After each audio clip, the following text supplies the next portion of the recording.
Hello friends, welcome to CCD complete course destination. जैसे कि हमने लास्ट क्लास में ट्रायंगल्स का 7.3 एक्सरसाइज कंप्लीट की थी। आज हमारी बारी है कि 7.4 और जो कि आपकी लास्ट एक्सरसाइज है वो कंप्लीट करेंगे। ठीक है, इसके बाद आपकी एक 7.5 एक्सरसाइज है जो कि ऑप्शनल है, जो कि आपके एग्जाम पॉइंट ऑफ व्यू से बिल्कुल भी नहीं है। ठीक है, एग्जाम्स जो आपके एग्जाम्स में क्वेश्चंस आएंगे वो 7.4 एक्सरसाइज तक के कॉन्सेप्ट से ही आएंगे। ठीक है, इसके बाहर नहीं आएंगे।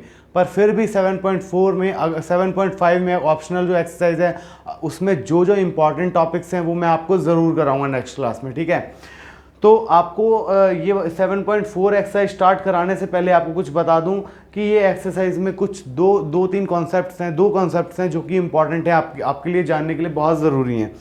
तो पहली थ्योरी क्या कहती है कि जैसे मान लो एक मैंने ट्रायंगल बनाया। ठीक है, ये ट्रायंगल बनाया, इसमें सबसे लंबी साइड कौन सी है? रुको, इसको दो साइड बराबर लग रही है तो इसको हम क्या करते हैं कि एक साइड छोटी बनाते हैं और एक साइड हाइपोटेनियस लंबी बनाते हैं। और ये देखो, इसमें सबसे लंबी साइड कौन सी है? ये वाली लॉन्गेस्ट साइड है। उसने क्या बोला है कि एक ट्रायंगल में जो सबसे लंबी साइड होगी ना, उसी के ऑपोजिट वाला एंगल सबसे बड़ा होगा। मतलब ये सबसे लॉन्गेस्ट साइड है तो ये सबसे बड़ा एंगल होगा। ठीक है, बिगेस्ट एंगल, ये लॉन्गेस्ट साइड है। लॉन्गेस्ट साइड के ऑपोजिट वाला जो एंगल होगा वो सबसे बड़ा होगा, वो सबसे बड़ा होगा। ठीक है, यही आपका ये कॉन्सेप्ट कहता है। ठीक है, इसके बाद आपको देखो, ये कॉन्सेप्ट को देखो, मैं एक और बात बताता हूँ। ये कॉन्सेप्ट को एक और तरीके से हम समझते हैं। मान लीजिए आपके पास कोई राइट एंगल ट्रायंगल है, राइट एंगल ट्रायंगल है, उसमें एक हाइपोटेनियस होती है जो कि ये होती है, हाइपोटेनियस सबसे लंबी होती है। इसको मैं H लिख दे रहा हूँ। ये 90 डिग्री होता है। तो देखिए कि हाइपोटेनियस सबसे लंबी होती है और राइट एंगल ट्रायंगल में 90 डिग्री सबसे बड़ा एंगल होता है। तो आपको इससे क्या समझ आ रहा है कि हाइपोटेनियस सबसे लंबी साइड है और एंगल सबसे बड़ा 90 डिग्री है। मतलब सबसे लंबी साइड के ऑपोजिट वाला एंगल सबसे बड़ा होता है। ये कॉन्सेप्ट आपका यही कह रहा है और कुछ भी नहीं कह रहा। ठीक है, इसके बाद दूसरी थ्योरी क्या है? दूसरी थ्योरी ये कहती है कि जैसे मान लो ये कोई भी एक ट्रायंगल है, ये एंगल 1 है, ये एंगल 2 है और ये एंगल 3 है। ये क्या कहती है? Angle 1 plus angle 2 plus angle 3 is equal to हमेशा ही 180 डिग्री होगा। बस ये दो थ्योरी हैं जो मैंने आपको पहले भी पढ़ा चुका हूँ फर्स्ट क्लास में। मैंने आपको सारी थ्योरी फर्स्ट क्लास में बताई थी। ये क्लास में हमको एक्सरसाइज 7.4 पे फोकस करना चाहिए। ये थ्योरी मैं आपको पहले भी पढ़ा चुका हूँ, बस रिवाइज करने के लिए मैंने आपको बता दिया। ठीक है, चलते हैं आपकी एक्सरसाइज पे। 7.4 एक्सरसाइज क्या कहती है? 7.4 एक्सरसाइज देखिए, क्वेश्चन नंबर फर्स्ट क्या कहता है? देखो, क्वेश्चन नंबर फर्स्ट ये कह रहा है कि प्रूव करो कि राइट एंगल ट्रायंगल में हाइपोटेनियस लॉन्गेस्ट साइड है। यही प्रूव करना है हमको। ये A है, ये B है और ये C है। ये 90 डिग्री है। RHS मतलब राइट एंगल ट्रायंगल में 90 डिग्री एक होता है, दो साइड होती है और एक हाइपोटेनियस होता है। तो हमको पता है ना, एक थ्योरी हमने पढ़ी थी। क्या थ्योरी पढ़ी थी? कि सबसे लंबा जो सबसे बड़ा एंगल होता है ना, उसके ऑपोजिट वाली साइड सबसे ज़्यादा लंबी होती है। तो इसमें हम लिख सकते हैं, देखो, angle A plus angle B plus angle C is equal to 90 degree. आपको पता है कि एक एंगल 90 डिग्री है जो कि ये B, मतलब angle A plus 90 degree plus angle C is equal to 90 degree, यहाँ पे 180 आएगा। तीनों एंगल का सम 180 डिग्री होता है, ये B और C का। अब देखो, B की वैल्यू 90 पुट की, यहाँ जाएगी माइनस हो जाएगी तो 90 आ जाएगा। Angle A plus angle C is equal to क्या हो जाएगा? 180 में से 90 माइनस करेंगे तो 90 डिग्री आ जाएगा। इसके बाद देखो, अगर B एंगल 90 डिग्री है और A प्लस C का वैल्यू 90 डिग्री है तो हम मान सकते हैं कि angle B is greater than angle A and angle C। ऐसा लिख सकते हैं। अगर ऐसा लिख सकते हैं तो हम बोल सकते हैं कि AC is longest side in triangle A B C. कैसे प्रूव हुआ? बिकॉज इसको हम लिख सकते हैं, ब्रैकेट में भी लिख सकते हैं, सिंस साइड ऑपोजिट टू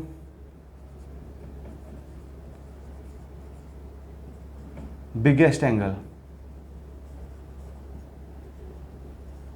ठीक है, ये आपका फर्स्ट क्वेश्चन यहीं पे कंप्लीट हो जाता है। आपको क्या प्रूव करना था कि हाइपोटेनियस सबसे लंबी साइड होती है और आपने ये प्रूव कर दिया। ठीक है, इसके बाद चलते हैं क्वेश्चन नंबर सेकंड पे।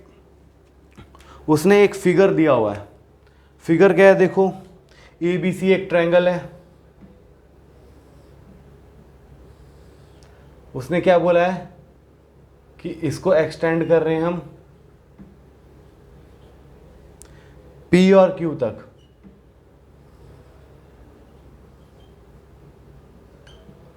ये है A, ये है B और ये है C। ठीक है, उसने क्या कहा है कि AB and AC of triangle ABC extend two point P and Q तक एक्सटेंड कर दिया। इसके बाद क्या बोला है? Also angle PBC, angle PBC is smaller than angle QCB।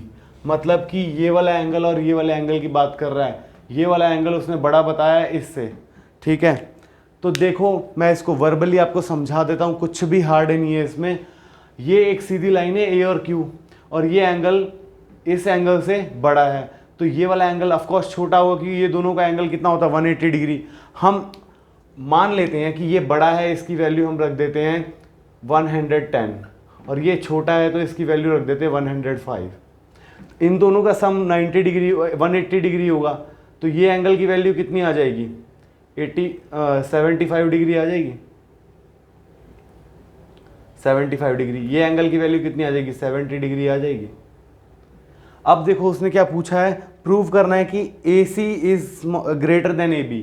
AC is greater then AB मतलब ये वाली लाइन इससे बड़ी है, तो AC ऑफकोर्स बड़ी होगी क्योंकि एंगल ABC बड़ा है एंगल ACB से। एंगल मतलब side opposite to biggest angle is always longer. Sorry. ठीक है, समझ गए? बड़े एंगल के सामने वाली जो साइड होती है वो हमेशा बड़ी होती है। तो ये वाला एंगल बड़ा आ रहा है। मैंने ये सिर्फ एजम्पशन लिए 105 और 110। आपको प्रूफ में कुछ नहीं लिखना है। We know that angle ABC plus angle PBC is equal to 180 degree. ठीक है, इतना पता है। और we know that angle QCB plus angle ACB is equal to 180 degree. अब देखो angle, since we know that क्या angle QCB is greater than angle PBC। ठीक है, ये हमको पता है, हमको गिवन है। ठीक है, उसके बाद देयरफॉर क्या हो जाएगा? Angle ABC is greater than angle ACB। ठीक है, अब हम यहाँ पे सीधा लिख देंगे from this equation, from first equation AC is greater then AB। यहाँ पे लिख देंगे ब्रैकेट में क्या? उसका प्रूफ कि क्यों बड़ी है।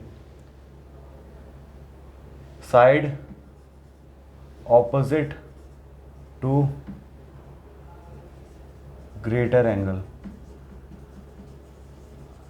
आसान था, कुछ भी इसमें आपने हार्ड नहीं किया है, बस आसानी से उसको सॉल्व कर दिया है कि उनको प्रूफ करना था, हमने प्रूफ कर दिया। ठीक है, इसके बाद चलते हैं क्वेश्चन नंबर थर्ड पे। क्वेश्चन नंबर थर्ड में भी वही सेम प्रूफ है, एंगल्स का ही है, एंगल्स का ही खेल है।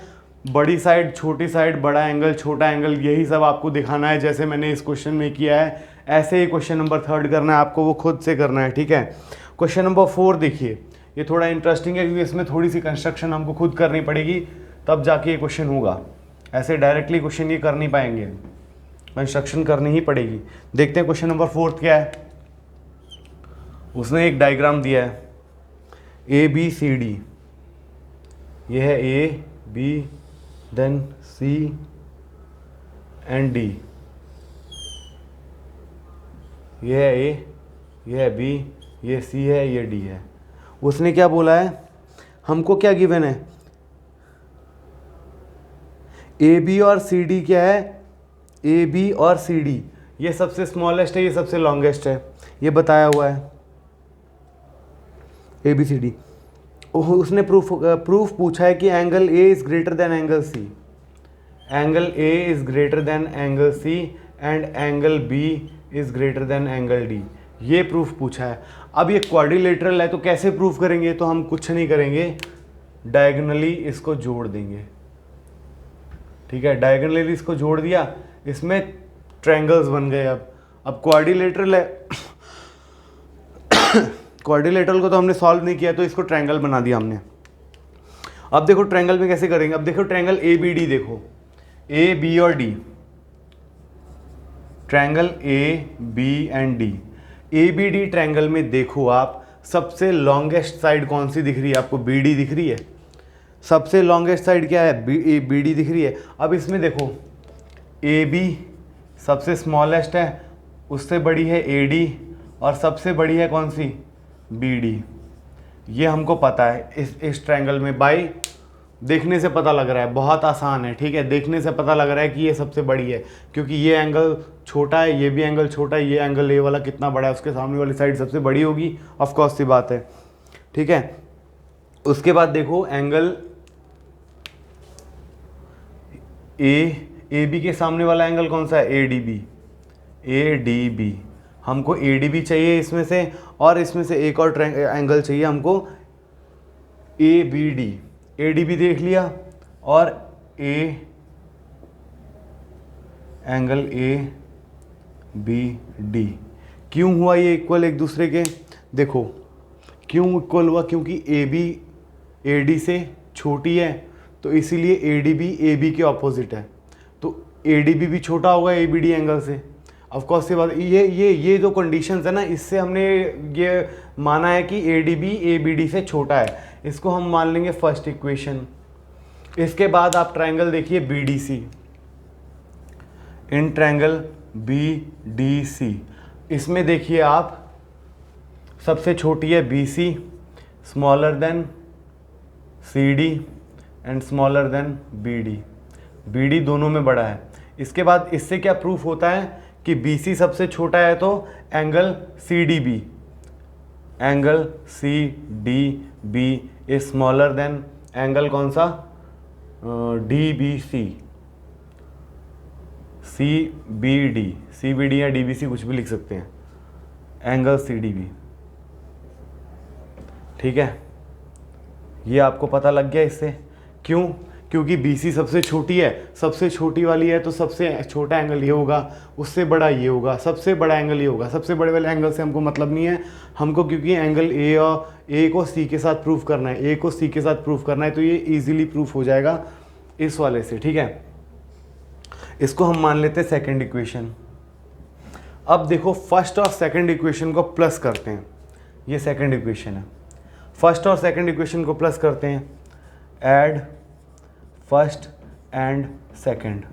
फर्स्ट और सेकंड को प्लस करने से क्या आता है, देखो एंगल ए डी बी और सी डी बी को प्लस करो, ए डी बी और सी डी बी को प्लस करो, तो आपका एंगल डी आ रहा है बड़ा वाला, A D C, angle A D B plus angle C D B is smaller than angle A B D plus angle,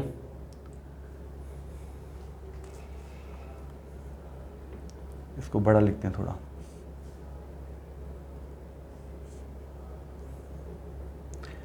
कौन सा एंगल है ये, ए बी डी के साथ में कौन सा है, ए बी डी के साथ में सी डी बी है, C B D, C B D. ये देखो दोनों छोटे छोटे एंगल प्लस हुए, यहाँ पे दोनों बड़े बड़े एंगल प्लस हुए हैं, दोनों छोटे एंगल प्लस हुए ना, देखो सी डी बी और ए डी बी दोनों छोटे हैं, सी बी डी और ए बी डी दोनों बड़े हैं, सी डी बी और सी बी डी में कौन सा बड़ा है, सी डी बी बड़ा है, दोनों छोटे एंगल प्लस हुए, दोनों बड़े एंगल प्लस हुए, इनका रिजल्टेंट क्या आता है, एंगल ए डी और C is smaller than angle A B और D, A B C, sorry. अब देखो आपको क्वेश्चन क्या पूछा था, angle A is greater than angle C, ठीक है, और angle B is greater than angle D. अब देखो इसमें आपको प्रूफ हो गया angle D is smaller than angle B, angle C is smaller than angle D is smaller than angle B. हमको क्या प्रूफ करना था, angle B is greater than angle D. तो दोनों का मतलब सेम ही है ना, अगर एंगल डी छोटा है तो मतलब एंगल बी बड़ा होगा। इसी तरह से आपको ये एंगल और ए और सी के लिए करना है। उसके लिए आप ट्रायंगल ले लेंगे ए बी सी और ए डी सी। हमने अभी ट्रायंगल लिया था ए बी डी और बी डी सी, तो यहाँ पे आप ट्रायंगल ले लेंगे एंगल बी, और एंगल डी के लिए आप क्या ट्रायंगल ले लेंगे, ए बी सी और ए डी सी, ठीक है। नहीं, ए और सी एंगल के लिए आप लेंगे ए बी सी और ए डी सी। हमने ये दो ट्रायंगल लिए थे, ये वाला एंगल और वो वाला एंगल इक्वल करने के लिए। अब आपको ट्रायंगल ये वाला और ये वाला लेने हैं, ये दोनों ट्रायंगल लेने हैं, ये वाला और ये वाला। इसके बाद ये वाला एंगल आपको प्रूव हो जाएगा, angle A is greater than angle C. इसी तरह से करना है, यही कॉन्सेप्ट लगेगा, बहुत ही आसान कॉन्सेप्ट है, ठीक है।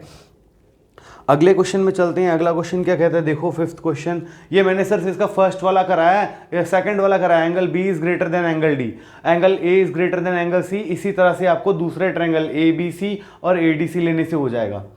बहुत ही आसान कॉन्सेप्ट है, जैसे समझाया है, जैसे किया है ये वाला पार्ट, इसी तरह से आपको सेकंड पार्ट मतलब first part angle A is greater than angle C prove करना है, हो जाएगा बहुत आसानी से।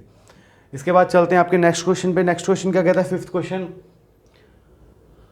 फिफ्थ क्वेश्चन क्या कहता है, देखो फिफ्थ क्वेश्चन कह रहा है कि एक फिगर दिया है उसने, पी क्यू आर बनाया हुआ है। यह है आपका ट्रायंगल पी क्यू आर, यह है पी, यह है क्यू और यह है आर, और पी एंगल को एक लाइन बाइसेक्ट कर रही है। मतलब ये वाला एंगल ये वाले एंगल के बराबर है, दोनों सेम लाइन है, मतलब दोनों एंगल बराबर हैं। उसके बाद पी क्यू आर को ये जो बाइसेक्ट कर रही है इसका नाम है एस। पूछा क्या है उसने, और एक और चीज़ बताई है कि एंगल एस जो है पी एस आर, मतलब ये वाला एंगल जो है वो इस वाले एंगल से बड़ा है। मतलब उसने गिवन क्या दिया है, angle P S R is greater than angle P S Q, P S Q से बड़ा है जी, यही पूछा है, यही प्रूव करना है हमको। तो देखो ऐसे इसको कैसे प्रूव करेंगे, देखो बहुत ही आसान है। अब देखो अगर हम बात करें पी एंगल बाइसेक्ट हो रहा है, ये गिवन दे रखा है, तो लिखते हैं इसको given, angle Q P S is equal to angle R P S, given है। पी एस इज बाइसेक्टर, ये दिया हुआ है ना, बाइसेक्टर है, बाइसेक्टर ऑफ एंगल पी, ठीक है। P S is bisector of angle P, ये आपको गिवन है, तो इससे तो ये प्रूव हो गया, ठीक है। उसके बाद हम देखते हैं कि अगर बात करें एंगल पी एस आर बड़ा है किससे। अच्छा एक और चीज़ उसमें देखो, उसने क्या बोला है कि P R is greater than P Q, ये वाली लाइन इससे बड़ी है, ये भी उसने गिवन है, क्वेश्चन में गिवन है, सबसे पहले गिवन है। तो यहाँ पे एक और गिवन लिख देते हैं, P R is greater than P Q. अब देखो इससे हम क्या आइडेंटिफाई कर सकते हैं, अगर पी आर पी क्यू से बड़ा है तो पी आर के सामने वाला एंगल पी क्यू के सामने वाले एंगल से बड़ा होगा।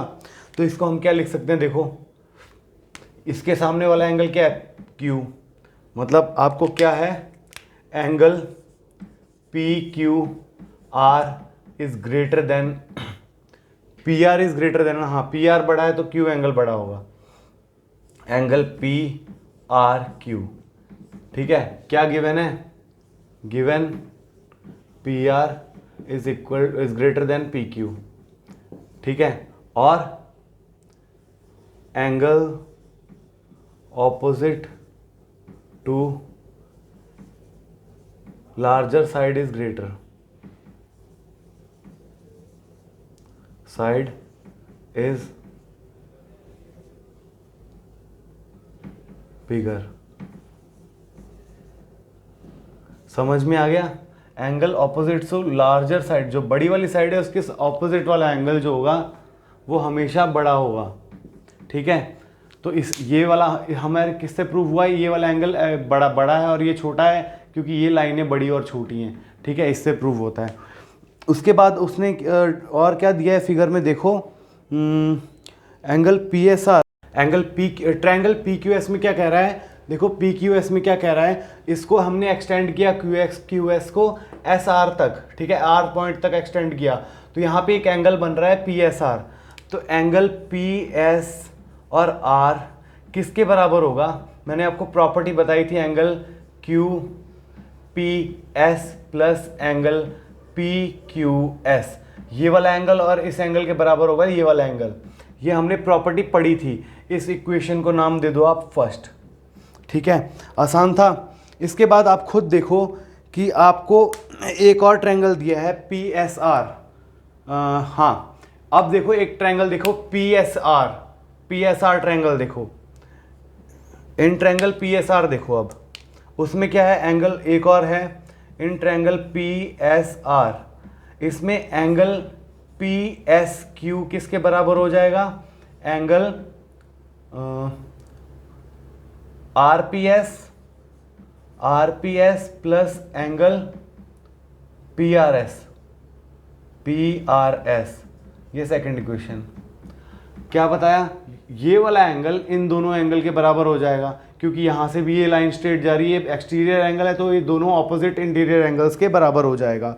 अब उसने हमसे पूछा क्या है कि प्रूफ क्या करना है हमको, P S R is greater than P S Q, P S R is greater than P S Q, बस इतना सा उसने पूछा है। तो उसके लिए देखो हम इसको क्या कर सकते हैं, P S Q minus P S R क्या होता है, पी एस क्यू को पी एस आर से माइनस करेंगे तो क्या आ जाएगा आपका, देखो एंगल पी, वो देखो एंगल पी आर एस जो है यहाँ पे देखो, एस पी आर और क्यू पी एस दोनों एंगल क्या हैं, बराबर हैं। हमने पढ़ा था कि ये दोनों एंगल को बराबर भागों में बांट रही है। तो इससे क्या हो जाएगा, हमको प्रूव क्या करना है, सिर्फ ये प्रूव करना है ये एंगल इससे बड़ा है। हमको उसके लिए क्या प्रूव करना पड़ेगा, ये साइड इससे बड़ी है, ये साइड इससे बड़ी है। अब ये साइड बड़ी है और ये साइड छोटी है, तो इसका सामने वाला एंगल भी तो छोटा होगा, इसके सामने वाला एंगल भी तो बड़ा होगा, बस यही चीज़ है और कुछ भी नहीं है। देखो इसके सामने वाला एंगल बड़ा है, इसके सामने वाला एंगल छोटा है। अब ये बड़ा है, ये एंगल से बराबर है दोनों, और ये एंगल क्या हो जाएगा, देखो आपको कॉन्सेप्ट बताता हूँ इसका। In triangle P Q S क्या हुआ था, एंगल पी एस आर जो था वो एंगल क्यू पी एस के और एस क्यू पी के बराबर था, ठीक है।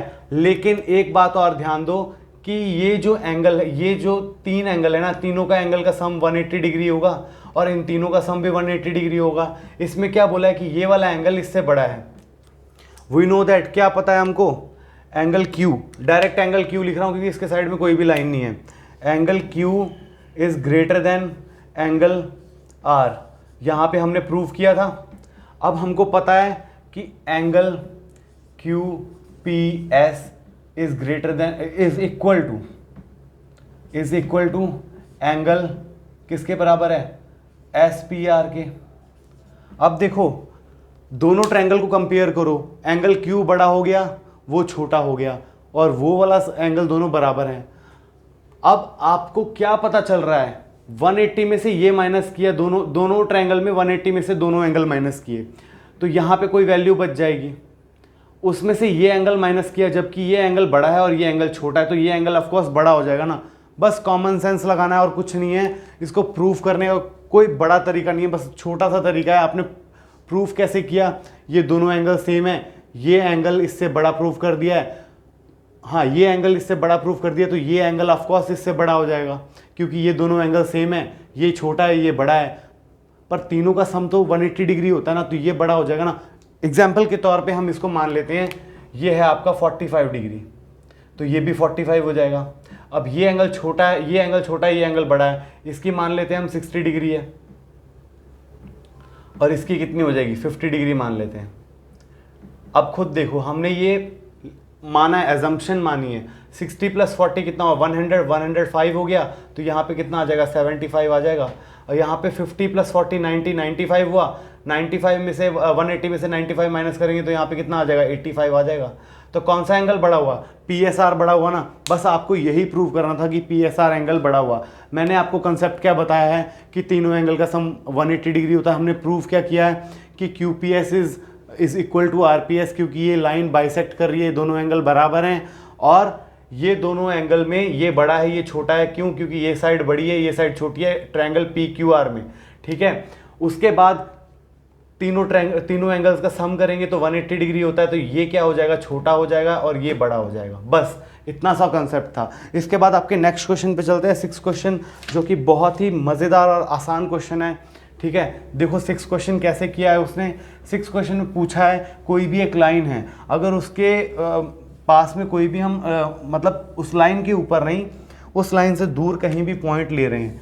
ये कोई लाइन है मान लीजिए, यहाँ पे हमने कोई पॉइंट लिया, उसने क्या बोला है कि जो परपेंडिकुलर डिस्टेंस होगा ना वो सबसे छोटा होगा। लाइन से परपेंडिकुलर डिस्टेंस, ये मान लो ए पे काट रही है और ये पॉइंट कौन सा है, ये पॉइंट ए मान लो, इसको बी मान लो। परपेंडिकुलर डिस्टेंस क्या है, बी, और ये कोई भी डिस्टेंस हमने मान लिया सी कोई भी डिस्टेंस मान लिया हमने। हमको बताना है कि जो बी, ए से लेके बी तक का डिस्टेंस है वो सबसे छोटा है। क्यों छोटा है, उसने क्या पूछा है कि परपेंडिकुलर डिस्टेंस सबसे छोटा है, यही हमको प्रूव करना है। कोई पॉइंट जो लाइन पे लाई नहीं करता, लाइन से बाहर लाई करता है, लाइन से दूर लाई करता है, दूर रखा हुआ है पॉइंट, वो पॉइंट से परपेंडिकुलर डिस्टेंस जो लाइन तक का होगा वो सबसे छोटा है। हमको ये प्रूव करना है। ये प्रूव करने के लिए हमको क्या प्रूव करना पड़ेगा, देखो कि ये वाली जो लाइन है वो इस लाइन से बड़ी है। क्या प्रूव करना पड़ेगा, देखो कि ये वाली line, we have to prove that AC is greater than AB। बस इतना सा हमको प्रूव करना है। अब अगर हमने ये प्रूव कर दिया कि AC जो लाइन है वो सबसे बड़ी है, AC जो साइड है ना इस ट्रायंगल की वो सबसे बड़ी है, तो ऑफकोर्स AB लाइन भी AC से छोटी हो जाएगी। तो हम ट्रायंगल ले लेते हैं ABC। हमने ट्रायंगल खुद इसीलिए बनाया, हमने एक पॉइंट परपेंडिकुलर लिया, एक पॉइंट कोई भी ले लिया, ठीक है। अब देखो in triangle ABC, angle B is equal to 90 degree, angle B is equal to 90 degree. अब याद करो फर्स्ट क्वेश्चन को, sum of angles, sum of all angles, याद रखना सभी angles, sum of all angles of a triangle is 180 degree. मतलब कि angle A plus angle B plus angle C is equal to 90 degree हो जाएगा। अब angle B की value 180 degree हो जाएगा। तीनों का सम 180 डिग्री, एंगल B की वैल्यू 90 डिग्री है, तो angle A plus 90 degree plus angle C is equal to 180 degree हो जाएगा। मतलब angle A plus angle C is equal to 90 degree हो जाएगा। मतलब कि एंगल B सबसे बड़ा है, क्योंकि एंगल A और C का सम करने पे एंगल B के बराबर आ रहा है। तो सबसे बड़ी साइड कौन सी होती है, मैंने आपको बताया था कि side opposite to largest angle, biggest angle, ठीक है, वो सबसे बड़ी साइड होती है। तो वो बस यहाँ पे लिखेंगे कि AC, यहाँ पे हमको क्या पता चल गया, यहाँ पे हमको इससे पता चल गया क्या, angle B is greater than angle A and angle B is greater than angle C। ये दोनों कंडीशन हमको पता चल गई इस चीज़ से, ये जो हमने लिखा है उससे पता चल गया। अब AC is greater then AB and AC is greater then BC। इससे क्या प्रूव होता है कि जो इन दोनों लाइन में हमको प्रूव करना था कि जो डिस्टेंस है वो सबसे छोटा होता है परपेंडिकुलर वाला, तो AB is the shortest distance, ठीक है। जो भी पॉइंट हम बाहर से लेंगे वो सबसे छोटा डिस्टेंस कौन सा होगा, जो परपेंडिकुलर डिस्टेंस होगा, वो हमने प्रूव कर दिया यहाँ पे। इतना सा प्रूव करना था बस। इसके बाद आपकी ये पूरा चैप्टर ख़त्म हो जाता है। इसके बाद आपका आता है ऑप्शनल एक्सरसाइज। तो देखेंगे ऑप्शनल एक्सरसाइज में से कौन कौन से क्वेश्चंस इंपॉर्टेंट हैं, वो आपको नेक्स्ट क्लास में मैं कराऊंगा। और साथ ही में इसकी एक रिव्यू क्लास की ज़रूरत तो नहीं है वैसे, क्योंकि मैंने पूरा का पूरा थ्योरी पार्ट आपको पढ़ाया था और उसमें एक एक कॉन्सेप्ट आपको अच्छे से बताया था। तो उसी कॉन्सेप्ट के बेसिस पे आपके सारे सॉल्व हो जाएंगे। कल हम ऑप्शनल एक्सरसाइज करेंगे, देखेंगे कि उसमें हम क्या अच्छे से कर सकते हैं, ठीक है। इसी के साथ ये क्लास ख़त्म करते हैं। अगर आपको कोई भी प्रॉब्लम हो तो मेरे चैनल के डिस्क्रिप्शन में मतलब आपको वीडियो के डिस्क्रिप्शन में टेलीग्राम का लिंक मिल जाएगा, टेलीग्राम ग्रुप का लिंक मिल जाएगा। आप वहाँ जाके मुझे क्वेरीज अपनी मैसेज कर सकते हैं, आपकी क्वेरीज सॉल्व की जाएंगी और मैं उसके लिए अगर नई वीडियो की ज़रूरत हुई तो मैं लेके भी आऊँगा। आपको हर तरह का स्टडी मटेरियल और PDF भी वहाँ पे प्रोवाइड किया जाएगा, ठीक है। इसी के साथ लेते हैं अलविदा आपसे। Thank you and have a nice day.